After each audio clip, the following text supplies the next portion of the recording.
จนดึกจนดื่นค่ะพี่น้องขาอันนี้พัชชาประกอบไว้นะคะพี่น้องขาจะมีใบสีปากชามนะคะที่เห็นด้านหน้านี่ค่ะกีบสีขาวคือใบสีปากชามยกสูงนะคะ2คู่ค่ะ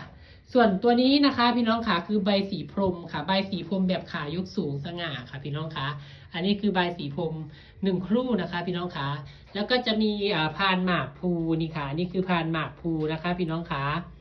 พานหมากภูแล้วก็จะมีใบสีเทพนี่ค่ะนี่คือใบสีเทพนะคะนี่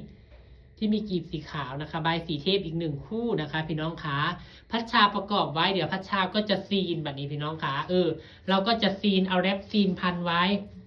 พรุ่งนี้พอเราไปส่งงานนะคะอยู่ที่จังหวัดอุดรเราก็จะไปเสียบดอกไม้อยู่ที่นู่นถ้าเราเสียบดอกไม้ไปเลยมันจะพังพี่น้องขามันจะพังนะคะจะไปเสียบดอกไม้อยู่นู่นเป็นยังไงเจ้าค่ะสวยงามไหมคะอันนี้เป็นชุดบวงสรวงหล่อพระนะคะพี่น้องขา